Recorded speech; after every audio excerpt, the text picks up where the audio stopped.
4 PM news network में दोस्तों आपका स्वागत है। मैं हूं आपके साथ राशिद ज़हीर। देश इस सिंदूर ऑपरेशन के माध्यम से ज़माने के बाद ऐसा महसूस हुआ कि वाकई एक जगह आ गया। देश के लोगों की भावनाएं तमाम चीज़ों को भुला करके आपस में छोटे मोटे जो भी इश्यूज़ होंगे उनको दरकिनार करते हुए सिर्फ एक भावना के साथ खड़ा हो गया कि देश का प्रधानमंत्री, देश की सेना जो करेगी उसके साथ हम कंधे से कंधा मिलाकर खड़े हैं। लेकिन ऐसे समय में इंतज़ार करते हैं कुछ ऐसे लोग कि वो कटाक्ष करें, उस जज्बे को पीछे करें, झूठा करें, हालांकि वो कभी खुद हिस्सा होते हैं उस तमाम चीज़ों का। मैं आपको दिखाना चाहता हूं दोस्तों, शक्ल तो आप पहचान ही गए होंगे। संभल गए थे मोदी जी इनके उसमें आश्रम में, कालकी आश्रम है। इन्होंने आचार्य प्रमोद साहब हैं, कांग्रेस में राज्यसभा नहीं मिली, नाराज़ हो गए, ऐसे सूत्रों से खबर आती थी, चले गए, छोड़ दिया, कांग्रेस पे ही हमला करने लगे। एक बार आए थे, मैंने इनसे कुछ सवाल जवाब किए तो उखड़ गए थे हत्थे से। तो उस समय तो राज्यसभा के मेंबर थे, सब प्रोटोकॉल मिला हुआ था, वो नहीं मिला, तो बस वो मूड ख़राब हो गया। फिर मोदी जी से पींगे गाड़ाने लगे। उसके बाद तो फिर जाहिर सी बात है अपनी कांग्रेस को गाली बकनी थी। आचार्य प्रमोद ने ट्वीट किया दोस्तों कि सबूत तो नहीं मांगोगे। सबूत किसने मांगे बताइए? सवाल को ही सबूत समझने लगो तो ये आपकी बेवकूफ़ी है। राहुल गांधी ने एक्चुअली लिखा था कल, सारे देशवासियों ने लिखा, proud to our armed forces, Jai Hind. अपनी फ़ौज को अगर उन्होंने प्राउड करते हुए जय हिंद बोल दिया तो अब उसको ट्वीट करते हुए, उसको कटाक्ष करते हुए बोल रहे हैं कि सबूत तो नहीं मांगोगे। बताइए। अब आचार्य प्रमोद का एक पत्रकार हैं, उन्होंने लिखा है कि आश्चर्य नहीं, आवश्यक नहीं कि धार्मिक चोले में हमेशा कोई संत ही मिले, कुछ और भी मिल सकता है।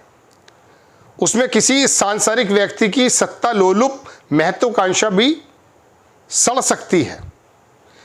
ये आचार्य प्रमोद का पुराना ट्वीट निकाल कर ले आए वो, और उन्होंने 2017 का है, ये 7 जून 2017 ही है।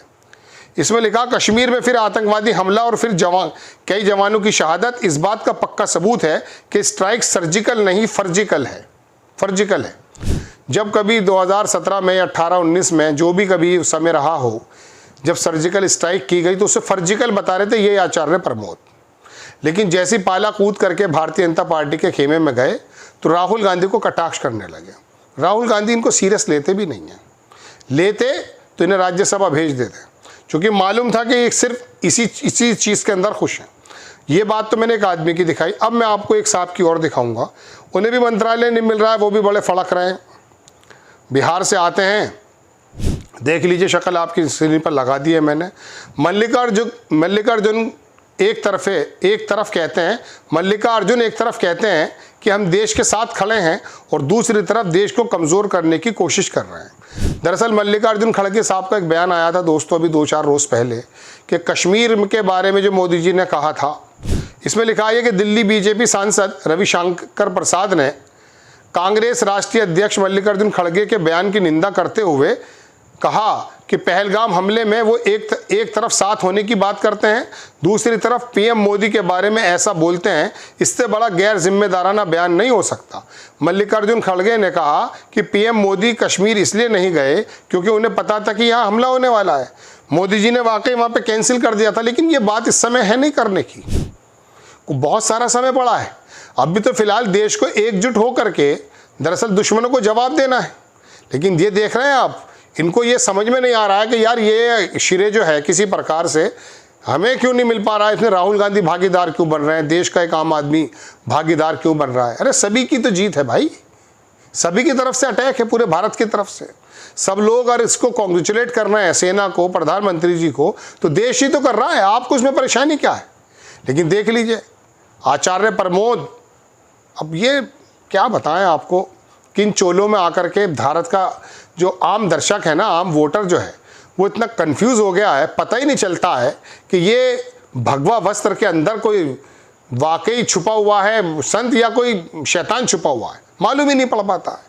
और विडंबना ये है कि इनकी जगहें जंगलों में थी या कई मंदिरों में, शिवालयों में, मस्जिदों, मज़ारों में थी, ये बैठ गए लोकसभाओं में जाकर के, विधानसभाओं में। कहने लगे नहीं वो शास्त्र के साथ शस्त्र भी उठाना है। अरे भैया, शस्त्र उठाने की किसने कही ये बात?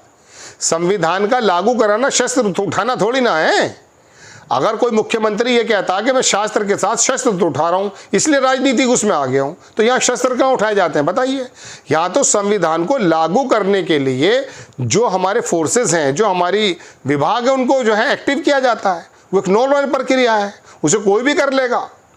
उसके लिए शस्त्र उठाना कहाँ से हो गया? हाँ, शस्त्र उठाना इसे कहते हैं, जैसे भी पाकिस्तान के खिलाफ हमने स्ट्राइक की, इसको कहते हैं। लेकिन क्या करें, जब किसी ऐसे भगवा चोले के अंदर से किसी से बात पूछी जाती है कि जी आप राजनीति के अंदर आ गए, लोकसभा विधानसभाओं के अंदर आप सड़न पैदा कर रहे हैं, जिस प्रकार की भी कहे, देखिए ये बात वही तो है। इस समय जब हर्षोल्लास में देश डूबा हुआ है, वो राहुल गांधी को तंज कर रहे हैं। राहुल गांधी इनको राज्यसभा भेज देते, सब कुछ चंगा सी हो जाता है इनको। तो बात यह है कि अब इनको कैसे मिलने की चाह है। संभल आ गए थे मोदी जी, प्रधानमंत्री जी, तो बस पैरों के नीचे से ज़मीन निकल गई थी, पूरे की पूरी भाव भंगिमा ही अजीबोगरीब हो गई थी। चलिए वो उनका हम इसीलिए बैठे हैं, हम पॉलिटिक्स के बारे में या और भी देश के अंदर जो व्यवस्थाओं के अंदर जो भी चूक है, पत्रकार का काम ही है। लेकिन मसला यह है कि ये समय कौन सा है?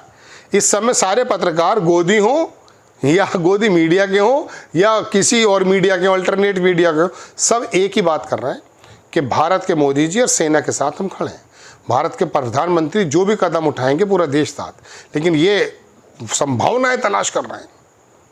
कभी मल्लिकार्जुन खड़गे की बात को लेकर के आ रहे हैं। अरे भाई, जब 15 दिन तक या 16 दिन तक नहीं उठाया था तो देश के हर आदमी के दिल के अंदर एक, मैं कह सकता हूँ, एक सवाल तो था ना। अब वो हो गई है स्ट्राइक, तो अब कांग्रेचुलेट भी किया जा रहा है, उसमें क्या दिक्कत की बात है? लेकिन नई नई तरह की बात आना, राहुल गांधी की पुरानी बातों को उखाड़ करके ले आना कि सबूत तो नहीं मांगेंगे, अब पुरानी बातें मैं करने बैठ जाऊंगा अभी तो ये तमाम जो माहौल है ना, मैं भी दूषित कर जाऊंगा। लेकिन मैं बताना चाहता हूं दोस्तों कि राजनीति की जो पशु होता है ना, मैं इनको नहीं कह रहा हूँ राजनीति के पशु से इन द सेंस कि जो ऐसी राजनीति करता है कि जो देश के भविष्य के बारे में, वर्तमान के बारे में ज़्यादा ना सोचकर अपनी परिवार के, अपनी पार्टी के, अपनी सत्ता में मैं कैसे बाकी रहूं, इसके बारे में ज़्यादा सोचता है, उसी के मुंह से शब्द निकलते हैं।